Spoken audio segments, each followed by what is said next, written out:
Hello there, Servum17 once again. This is my... I was going to say Dark Souls, and I don't know why. I've not done a Dark Souls commentary in some time. This is Onimusha, Dawn of Dreams. Hard no damage. We're on stage 11, it's entitled Dark Castle, and I believe this is where we're going to be getting an incredibly powerful weapon, which is an end game piece of item. Piece of item? Doesn't really work, does it? Piece of gear item? And to do it, you have to farm a very tough enemy, and he's only tough if you're new, if it's your first playthrough. Once you've beat the game, you'll learn how to fight them, you'll know them quite well.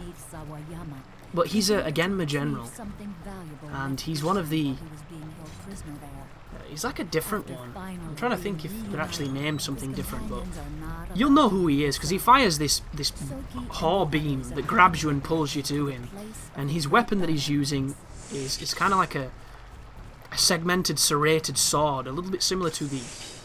is it Ivy from Soul Calibur, who has the whip sword, where it turns into a whip when she swings it? It's a little bit similar to that, but not much of a whip. It's a very strange looking sword, and it's a sword that you'll get the exact same one as the one he's using, and if you can fully upgrade it, it has double the damage that the weapon I'm using offers. It's some serious power for this part of the game, and if you could get it any earlier, it would be even more delicious. And I got pretty lucky with my farming on this particular run. My first time through, it took me a long time to get the... is it the Balmonk, I think it's called, which is, I think, the second most powerful weapon on the game. And on this playthrough, I got it while I was waiting for some stuff to render, and I was just doing a little playing, so I got extremely fortunate. But my first time, it took like 3 or 4 hours, so the sword I'm going to be getting later on in this guide, that I'm going to carry on to the end of the game, is a very good sword. But if you're having trouble getting it, you can just go through the Spirit Realm and get the best sword on the game, because not only will that probably be a better investment of your time, but it'll also be considerably more damaging. And also, this dude... how the hell can you do that to them? I didn't know you could chain stab them like that. They're an interesting enemy. They burrow under the ground and then they whip out like that guy just did.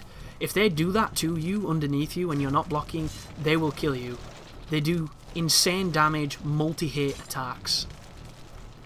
And I actually thought I was at a different part of this place, because I thought we both had to stand on these to do a puzzle. That is not true. Each one of these statues houses a underground area. One of them has... well, each of them have boxes in them that have treasures. And I think I'm only going to show you one of them because the other one just wasn't worth it, so I edited it out. But here is the first one, guarded by an axe, Genma. So, I do quite enjoy these boxes, but I did not used to. When I was a kid, they used to just confuse me. And as you can see, some of them pretty tricky. You've got to really think out of the box, and like sometimes you just need that one extra move. If you had that one extra move, you would have been fine, and a lot of times you just don't, so you have to rethink it, reapproach it, and see how that works. Yeah, I think we've got it. Yeah, there you go. So just try and approach it from a different angle, and maybe you'll nail it. And we get the Brunhild, or Brunhilde, which isn't that from Valkyrie mythology? I believe it is one of those kind of things. But continuing on with the level,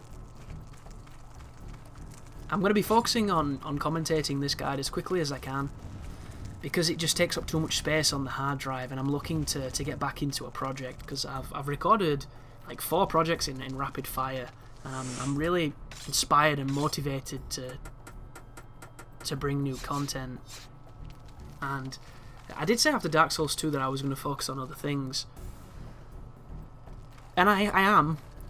I'm just still at this moment in time really inspired, and it's a great feeling to feel like you want to deliver something new and fresh. And sometimes when you start a project like this, the recording phase is obviously really fun, unless you hate playing games, or you hate doing what you're doing in the recording, or you don't like the game you're recording. That's probably a good example. The editing phase is usually a little bit more tedious, because editing, once you've edited one guide, you've edited a million.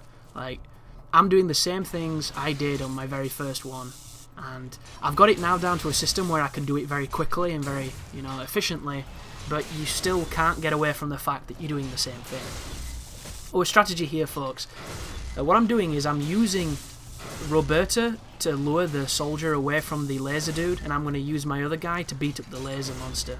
Once the laser monster's down, we're going to gangbang the general, and this is the dude who you have to farm, the guy who you can't see now. And to farm him, all you need to do is exit through the door we came in and come back in, and he will respawn. At this point in the game, he's going to give you a lot of experience, he's going to give you quite a lot of orbs, and he's going to hopefully give you the sword. The problem is, though, he's really strong for this area and you aren't, so killing him can take a while to do, and if you're not confident in your ability to do so, he's probably going to kill you a lot. So you just need to be careful, and hopefully you've got a little bit of luck. There is an item you can pick up or buy, and it's called the Gambler's Thumbnail, or Thimble. I think it's the Gambler's Thimble, which it increases the drop percentage if you kill an enemy with a finisher. So when we kill this Gemma guy, we're going to be killing him with chain finishers, so we will always kill him by finishing him, which will, if you have 2 of them, which I don't know if you can do that at this point unless you're really good, you will guarantee yourself to have a better item drop rate every single time. But I'm going to show you now how to do this. All you need to do is knock him over, initiate that, swap, and then initiate with him, swap, and then initiate once this guy's animation finishes, and you have effectively trapped him on the ground. Or maybe not. So as you saw, this guy can get up pretty quick, he can be pretty dangerous, so you need to get your timing down. And if you do it against the black generals, who are probably the toughest enemy on the game, it teaches you to be really merciless of them getting up, because when he gets up, he can one-shot both of you. Very dangerous enemy, and you barely fight them, which is an interesting choice. I understand why, because they've got so much life, it seems almost baffling at times. But there you go. But back to what I was saying, the editing is one of the tougher parts. The commentating is it gets tougher the more you do it, and that probably sounds strange. What I mean by it is you just feel like you've said everything. You know, sometimes you feel like you've got nothing worthy to say, you don't know what you're going to fill in the void with, and sometimes it can be very demoralising. You'll notice I'm using the same sword that dude had, because this is the weapon that you're trying to farm off him. I believe it's called the Dainsleif, or Dainsleif, something like that. Very good sword. I'm not the biggest fan of how it looks, but at the end of the day, as long as it kicks ass, that's all we really need. But the editing, you know, can be tedious. Commentating, when you first start doing commentaries, it's weird. You're not as good as you're going to be, but you're hungry for it. And every single one is exciting, and it's new, and it's fresh. When you've been doing that for a few years, and you've done a couple thousand, it's hard to get that same inspiration, and it's frustrating from the fact that you're better than you've ever been, yet you feel like you've got nothing worth saying because it's all already been said. Which is why it's always super, you know, inspirational and fun when you come across a game that is a joy to commentate, like my Resident Evil 4 guide, and this one's not so bad so far. The Bayonetta one as well, because every single thing that's happening on screen is something worth mentioning. They're fun and easy, they almost commentate themselves. But when you're doing something, you know, that isn't, for instance, like Wolfenstein The New Order, you know, once you've got across to the audience that you have to be defensive, you have to, you know, don't get too cocky, do this, do that, there's not much to say. And that's when it becomes a lot more difficult. And you'll notice a lot of people do things like dual commentaries, and I really do enjoy those, and they do reinvigorate the procedure. The problem is, I don't have 2 computer chairs, so my setup right now is not really capable of having those extra discussions.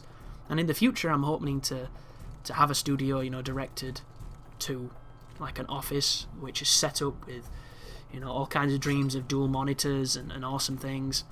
And hopefully that'll be a lot easier to do, and I'll be able to mix it up with things like that. But at the moment, it's just not realistic, and as much as I could get in a handful of friends who are all really interesting to listen to, and I have really good rapport with, you know, we just talk shit for hours anyway, so I might as well capture a bit of it and hopefully entertain some people listening. But it's not realistic, so at the moment in time, it doesn't happen nowhere near as much as it could. But this is an interesting room because this is a test of valor, and you'll notice in the middle that is another one of the generals. This is... There must be a name for them, and I can't remember, because the guy we've just killed, I think, is still classed as a general. He's just not as tough as them ones, apparently. But once again, if you're seeing that screen and you're wondering why it looks so jacked up, it's the emulator that somehow has difficulties showing still images. You know, as you notice when we play, there's no artifacts at all. It's perfect. With the Berserk game that I was showcasing earlier this month, which I still have a few fights from to show, it artifacts in the game as well, and it makes it a lot less fun to play. Ooh, this is a Mitsunari chapter. The boss of this chapter is really frustrating. The first time I fought him, it took me about 2 hours to get a win on him, and that was on normal. This game is really hard on normal. You know, the shift to hard is almost non-existent. And I'm super curious as to what exactly has changed, because normal was just punishing and tough from the beginning. You know, you could mitigate that by not going for Isens and using items, because there's a shit ton of items. The healing items on this game are like something out of a Final Fantasy. You get a million versions of a million different things that all heal you, increase magic and drive and all sorts of madness. So if you're using items, you'll probably have a super easy time. But if you're not, it's going to be much more tougher. Or much tougher, sorry, because that's better English. And I've already made my philosophy well known. I don't use items, I generally stay away from health upgrades, and I do it as a personal thing. I don't do it for any other reason. I do it because it makes me a better player quicker. It's that simple. That's the end of the video, and thus the end of this commentary. So thank you very much for watching, and as always, you take care now.